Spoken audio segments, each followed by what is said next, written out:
शुक्रवार सुबह के अनुवाद चर्चा में आपका स्वागत है। आज की चर्चा हम करेंगे बॉलीवुड की किसी अभिनेत्री का एक वक्तव्य है, उस वक्तव्य को लेकर के हम चर्चा करेंगे। आज की यह जो चर्चा है इसमें अनुवाद के एक विशेष प्रारूप का दर्शन आप करेंगे।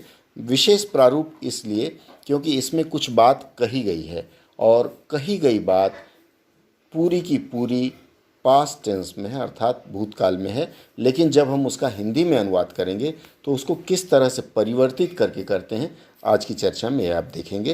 अंत तक जुड़े रहिएगा क्योंकि असली आनंद अंत में आएगा।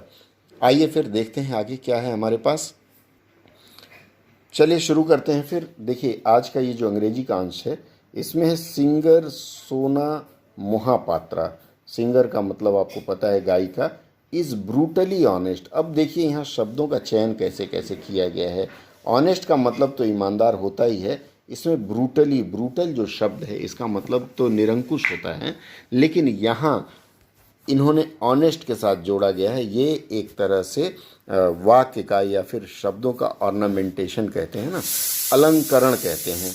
चलिए हम आगे बढ़ते हैं। With her opinions and has never hesitated. Hesitate करना मतलब हिचकिचाना। To call out. Call out का मतलब पुकारना होता है या विरोध करना, यहाँ विरोध करना होगा। द मीसो, क्या है ये? मीसोजिनी। मीसोजिनी, कुछ लोग मिसोगिनी कहते हैं इन बॉलीवुड। मिसोगिनी का मतलब ये होता है कि महिलाओं के प्रति जो द्वेष की भावना होती है या महिलाओं के प्रति दुर्व्यवहार जो किया जाता है उससे मिसोगिनी कहा जाता है। आगे बढ़ते हैं। Recently the singer stepped into the Hindi language supremacy debate. Hindi language, Hindi भाषा लेकर के यह चर्चा थी। सुपरमेसी, सुपर का मतलब होता है उच्च और सुपरमेसी का मतलब यहाँ वर्चस्व लिख लेंगे।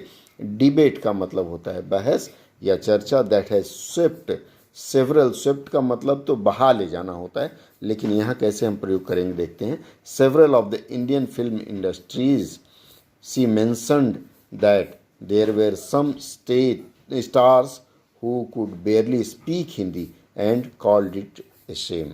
पूरा अंश आप लोगों ने नोट कर लिया होगा। अब इसकी हिंदी हम देखते हैं। देखिए, सिंगर सोना महापात्रा, तो गायिका सोना महापात्रा अपनी राय को लेकर बेहद ईमानदार हैं। ये ब्रूटली के लिए हमने प्रयोग किया है यहाँ बेहद। आपको और कोई अच्छा शब्द मिलता है तो आप ले सकते हैं। और आगे बढ़ते हैं। और बॉलीवुड में महिलाओं से होने वाले भेदभाव या फिर महिलाओं के प्रति द्वेष की भावना के खिलाफ आवाज़ उठाने में कभी भी हिचकिचाई नहीं।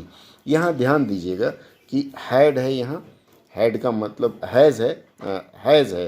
हैज़ का मतलब है कि ये परफेक्ट टेंस में है, उसी आधार पे हमने यहाँ हिचकिचाई नहीं है होना चाहिए। लेकिन कई बार क्या होता है, जो नैरेटिव्स होते हैं, नैरेटिव्स कहने के लिए आपको परफेक्ट में होंगे, लेकिन हम उसका अनुवाद हमेशा। अब इसको और हम आगे अगर पढ़ें तो इसमें फिर अगला जो अंश है, हाल ही में, रिसेंटली के लिए हमने प्रयोग किया है। हाल ही में गायिका ने हिंदी भाषा के वर्चस्व की बहस में हस्तक्षेप किया। यहाँ लिखा हुआ है ना स्टेप्ड इनटू। स्टेप्ड का यहाँ स्टेप का मतलब तो घुसना होता है, लेकिन चूंकि भाषा के बारे में बहस हो रही है तो बहस में हस्तक्षेप करना यहाँ ज़्यादा अच्छा लगेगा, जिसने कई भारतीय फिल्म उद्योग के काफ़ी लोगों को प्रभावित किया। अब एक चीज़ यहाँ देखिएगा, कई जो शब्द प्रयोग किया गया, क्या ये उचित है यहाँ करना?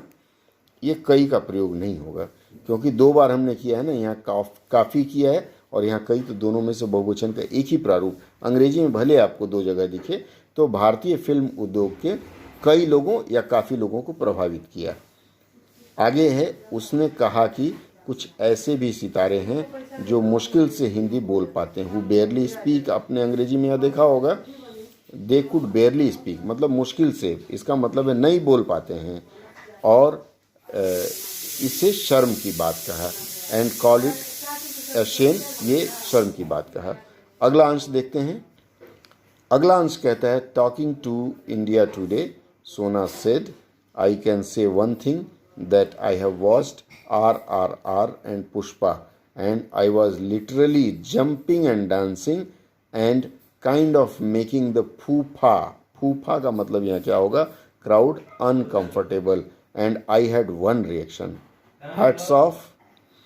अब ये जो हैट्स ऑफ है, हैट्स ऑफ का मतलब तो आप समझते ही होंगे, हैट्स ऑफ का मतलब शाबाशी देते हैं या बधाई देते हैं. The effort, the art direction, the casting was brilliant. It was great to see them embrace their culture. Although we have some incredible stars in Bollywood, I must say that there are actors who can barely speak Hindi, and it's a shame because as a Hindi film star, one should be fluent in the language. The Indian aesthetics are quite strong in South films. अब इस अंश की भी हिंदी देख लेते हैं. आप लोगों ने प्रयास शुरू कर दिया होगा. देखिए, इस अंश की हिंदी इस प्रकार से हो सकती है. इंडिया टुडे से बात करते हुए सोना ने कहा, टॉकिंग टू इंडिया टुडे है ना, मैं एक बात कह सकती हूँ कि मैंने RRR और पुष्पा देखी. देखिए, फिल्मों का नाम है इसलिए लिप्यंतरण हमने कर दिया है. पुष्पा देखी है और मैं सचमुच कूद और नाच, ये चूँकि शाब्दिक अनुवाद आया है कूद और नाच, वास्तव में होना क्या चाहिए, मैं नाच और कूद रही थी, क्योंकि पहले आप नाचना शुरू करते हैं तब कूदना शुरू करते हैं, ये स्वाभाविक प्रक्रिया है. तो यहाँ परिवर्तन करेंगे, कूद और नाच रही थी. और फूफा भीड़, ये फूफा का मतलब है कि बड़ी भीड़ आप लिख सकते हैं, एक इन्वर्टेड कॉमा में लिखा हुआ है ना, तो बड़ी भीड़ या पूरी भीड़ को असहज कर रही थी. और मेरी एक प्रतिक्रिया थी, इस प्रयास, कला निर्देशन, शानदार कास्टिंग को सलाम, हैट्स ऑफ है ना, शाबाश या सलाम. उन्हें अपनी संस्कृति को अपनाते हुए देखकर मुझे अच्छा लगा. हालांकि बॉलीवुड में हमारे पास कुछ अतुलनीय, इनक्रेडिबल के लिए अतुलनीय हमने प्रयोग किया है, सितारे हैं. मैं कहना चाहूँगी कि ऐसे भी अभिनेता हैं जो मुश्किल से हिंदी बोल पाते हैं, और यह शर्म की बात है, क्योंकि एक हिंदी फिल्म स्टार के रूप में आपकी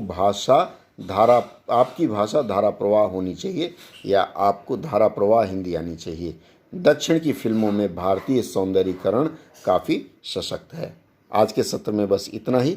अगले सत्र में पुनः मिलेंगे. बीच बीच में मैं इस तरह का जो अनुच्छेद आपको देता हूँ, और मैंने कही रखा है कि आप लोग मुझे भेजें तो मैं उसकी समीक्षा करके फिर आप लोगों के सामने प्रस्तुति दूंगा. ये किसी ने भेजा था, उसी की मैंने समीक्षा की. बहुत अच्छा इन्होंने अनुवाद किया है.